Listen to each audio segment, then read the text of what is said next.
When we are young, there is nothing quite as exciting as a sleepover. It is a temporary escape from the rules of your own home.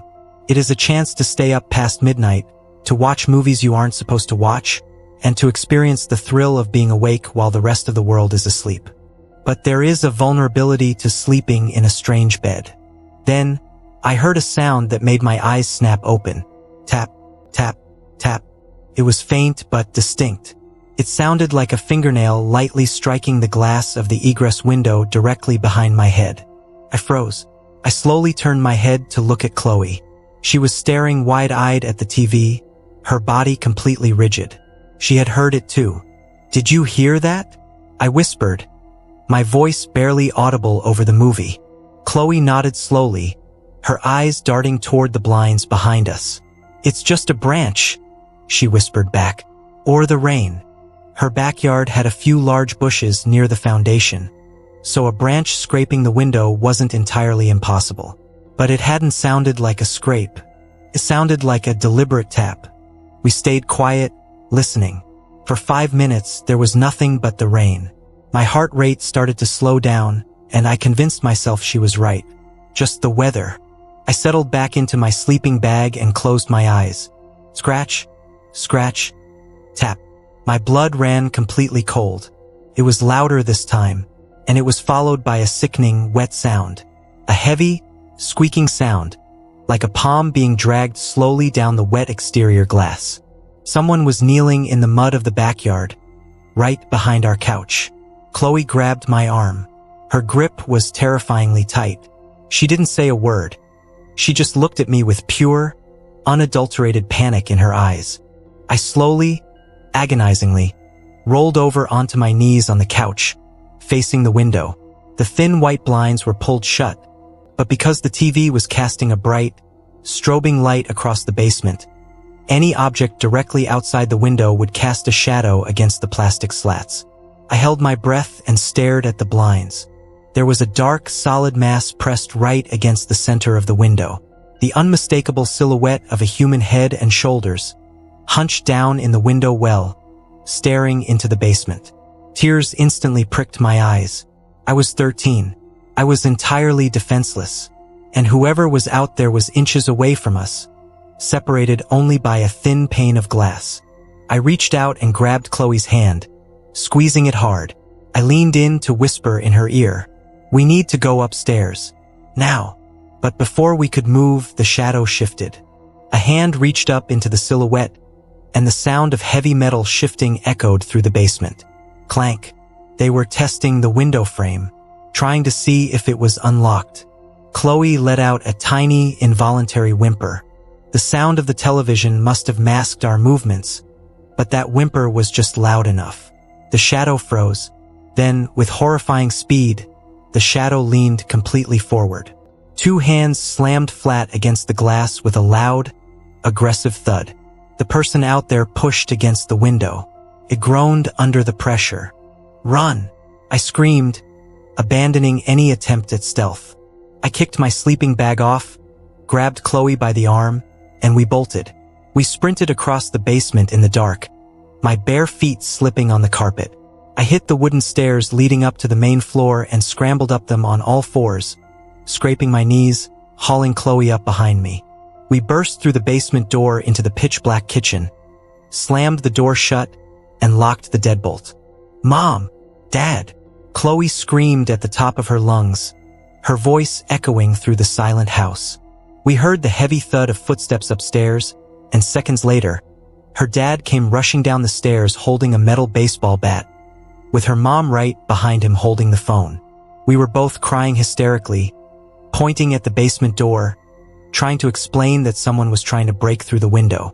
Her dad didn't hesitate. He unlocked the basement door, turned on the bright stairwell lights, and ran down with the bat raised. Her mom immediately dialed 911. We stood trembling in the kitchen until her dad came back up a few minutes later. He was pale and his jaw was clenched tight.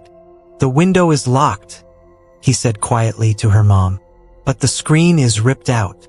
The police arrived shortly after. They searched the backyard with heavy flashlights. The rain was washing away a lot of the evidence, but the muddy window well told the entire story.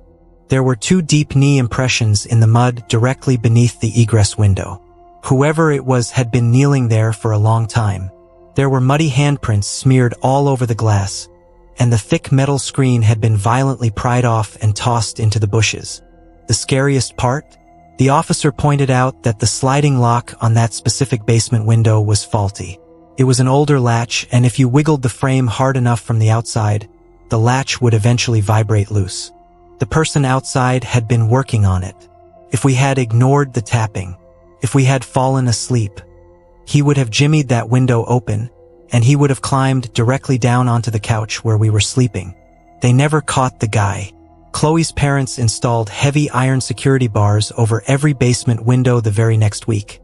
But we never slept down there again. For the rest of middle school, our sleepovers took place in her upstairs bedroom, with the door locked and the blinds drawn tight. Story 2. Hide and Seek in the Dark. This story takes place when I was 15 years old. It was my friend Sarah's birthday, and she was hosting a large sleepover party at her house. There were 6 of us in total, all girls from the same high school friend group. Sarah's house was perfect for a massive sleepover. It was a sprawling, older, 2-story Victorian-style home in a historic neighborhood. It had multiple staircases, long, winding hallways, and countless odd little rooms and deep closets.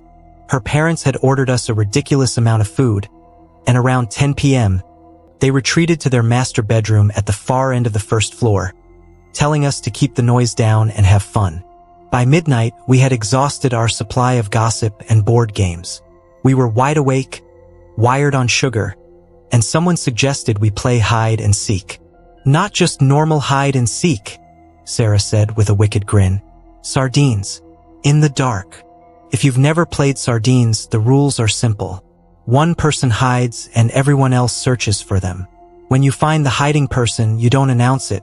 You just quietly hide in the exact same spot with them.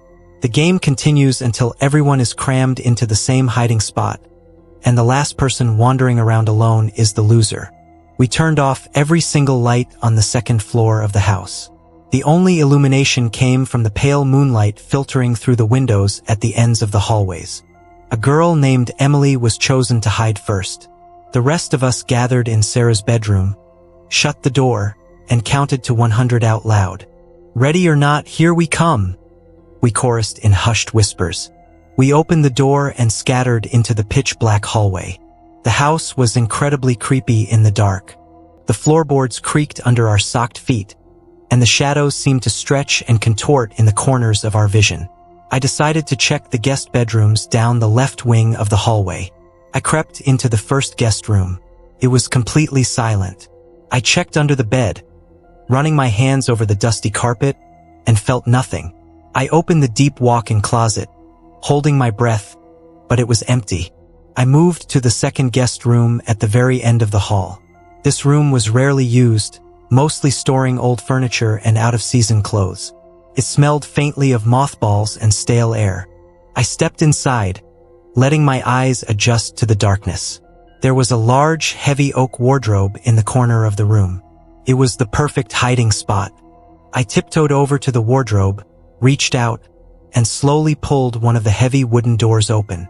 It was pitch black inside, smelling strongly of old cedar. But as the door swung open, I heard the faint, unmistakable sound of a sharp intake of breath. Someone was inside. I smiled in the dark. I found her. Following the rules of sardines, I didn't say a word. I stepped into the cramped wardrobe, pulled the heavy wooden door shut behind me, and sat down cross-legged on the wooden floor of the cabinet. It was an incredibly tight fit. It was so dark I couldn't even see my own hands in front of my face. But I could feel the presence of the person sitting right next to me. Our shoulders were almost touching. I could hear their steady, quiet breathing. I reached out my hand in the dark and lightly tapped their knee, a silent way of saying, "I found you." The person didn't react. They just kept breathing. Slow, deep, rhythmic. We sat there in total darkness for what felt like an eternity. 10 minutes passed, then 15. It was getting incredibly hot and stuffy inside the wardrobe. None of the other girls had found us yet. "They suck at this?" I whispered under my breath, expecting a giggle in response. Silence. The breathing beside me didn't hitch or change pace. A tiny prickle of unease started to form at the base of my neck. Emily was usually giggly and impatient. She hated small spaces. The fact that she was sitting perfectly still in absolute silence, in a dark, claustrophobic box for 20 minutes was completely out of character. I reached out my hand again in the dark to grab her arm, to give her a reassuring squeeze. My hand brushed against denim. Coarse, heavy denim. Emily had been wearing silk pajama pants. I froze. My hand hovered in the dark. I slowly moved my hand up, reaching for an arm, a shoulder, anything to identify who was sitting next to me. My fingers brushed against a heavy, canvas jacket, and then a hand caught mine. It was a massive hand. The skin was rough, calloused, and freezing cold. The fingers wrapped entirely around my wrist, gripping it with a strength that made my bones ache. This was not a 15-year-old girl. A scream built up in my chest, but pure, paralyzing terror locked it in my throat. Couldn't breathe. Couldn't move. The man sitting next to me in the pitch-black wardrobe didn't say a word. He just held my wrist in a vice grip, his slow, wet breathing echoing loudly in the tiny wooden box. He had been hiding in here, in the dark, while we ran around the house. Suddenly, from down the hallway outside the room, I heard the sound of bright, teenage laughter. I found her. She was in the bathtub. It was Sarah's voice. Finally, Emily's voice yelled back. My legs are falling asleep. Emily was in the bathroom. The other 4 girls were in the hallway. All 5 of my friends were accounted for. The man in the wardrobe slowly, deliberately tightened his grip on my wrist, his thumb pressing hard into my pulse point. The shock of hearing my friends' voices broke the paralysis. Survival instinct took over. I didn't try to pull my arm away. I knew he was stronger. Instead, I threw my entire body weight backward, kicking violently with both feet at the heavy wooden doors of the wardrobe. Bang! The doors burst open, the latch shattering from the force of my kick. The sudden bright moonlight flooding into the room blinded me for a fraction of a second, but it must have startled him. His grip loosened just enough. I yanked my arm back with violent force, scrambling backward out of the wardrobe and crashing onto the floor of the guest room. I didn't look back to see his face. I scrambled to my feet and sprinted out of the room, screaming at the top of my lungs. There's someone in there. Run! I collided with Sarah in the hallway.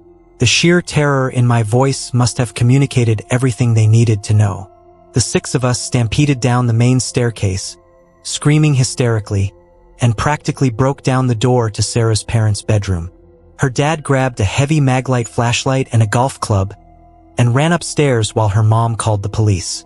When the cops arrived, the house was empty, but they found the wardrobe in the guest room wide open.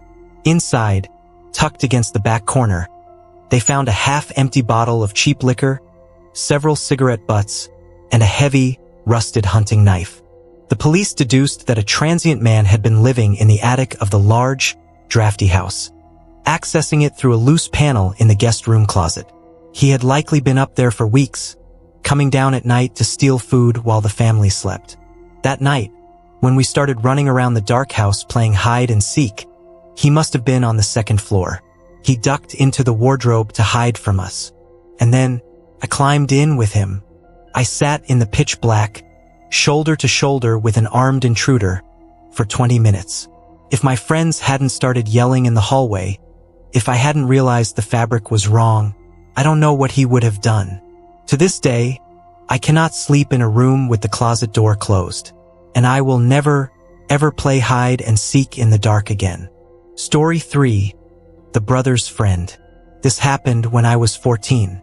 It was the middle of the summer, and my parents were out of town for a business trip, so I was staying the weekend at my friend Megan's apartment.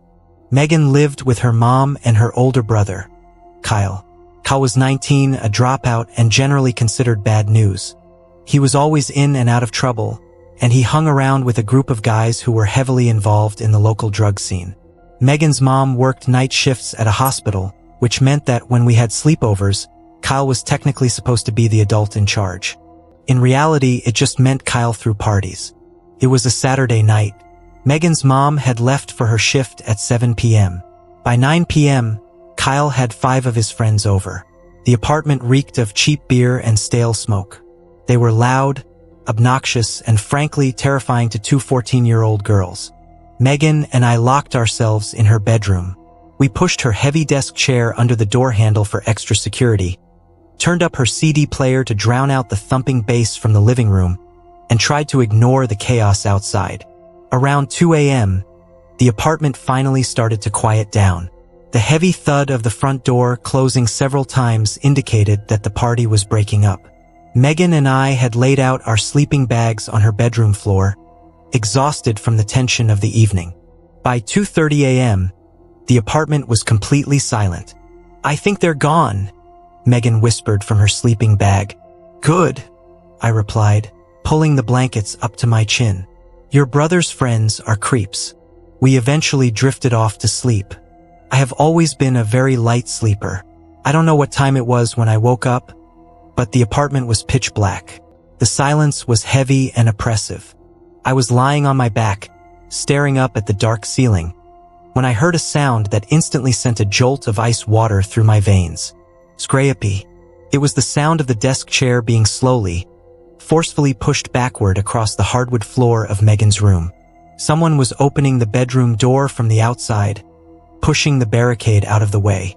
I froze. I didn't breathe. I just slowly turned my head toward the doorway. The door was cracked open about a foot. The pale, yellow light from the hallway street lamp filtered in, casting a long, distorted shadow across the floorboards. Standing in the gap of the doorway was a man. It wasn't Kyle. It was one of his friends from earlier in the night. A tall, impossibly thin guy with stringy, greasy hair and hollow, sunken eyes. He wasn't moving. He was just standing in the doorway, staring down at us. My heart hammered against my ribs like a trapped bird. Megan was fast asleep beside me, her breathing slow and even. I wanted to scream. I wanted to shake her awake, but a primal instinct kept me entirely paralyzed.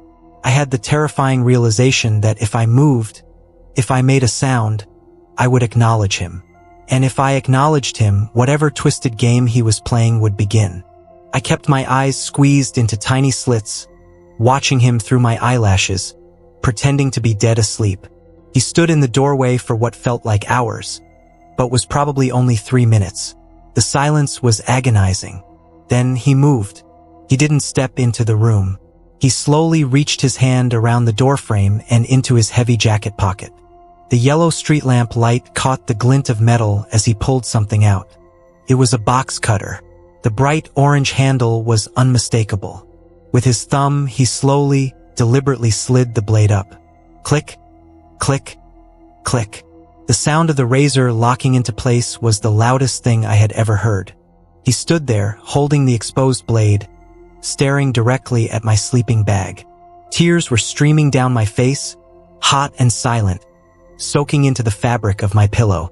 I was preparing to fight for my life. I was preparing to throw the sleeping bag over him and scream until my lungs gave out. He took one half step into the room. His dirty sneaker pressed onto the edge of Megan's rug. Suddenly, from the living room down the hall, a loud, violent snore erupted, followed by the sound of someone shifting heavily on the couch. Kyle had passed out in the living room. The thin man froze. He looked back over his shoulder toward the living room. He stood entirely still for another 10 seconds. Then, slowly, he retracted the blade. Click, click, click. He slipped the box cutter back into his pocket, took a step backward out of the room, and silently pulled the bedroom door shut until it clicked into the latch. I didn't move. I didn't breathe until I heard the faint sound of the apartment's front door opening and closing down the hall. I lay awake until the sun came up. I didn't wake Megan. I knew that if I spoke it out loud, it would become real, and the panic would consume me. When morning finally broke, I packed my bag in a frantic blur. When Megan woke up, I told her I felt sick and needed to go home immediately. I walked past Kyle, who was snoring face down on the couch surrounded by empty beer cans, and practically ran the entire way back to my house. I never told Megan what happened. I didn't want her to live in fear of her own home or her brother's friends. I just made up excuses every time she asked for a sleepover. I never stepped foot in that apartment again. And to this day, the sound of a box cutter sliding open is enough to make me physically sick. Because I know exactly what it sounds like when someone is deciding whether or not you get to live to see the morning. The innocence of a sleepover is a fragile illusion. We trust the walls of our friends' homes to protect us just as well as our own. But as these stories show, sometimes the greatest danger isn't outside the house. Sometimes it's already inside, waiting for the lights to go out. Thank you for listening to tonight's stories. If these tales kept you awake, please leave a like and consider subscribing to Whispered Diaries for more true horror every week. Until next time, stay safe, lock your doors, and be careful whose house you fall asleep in. Good night.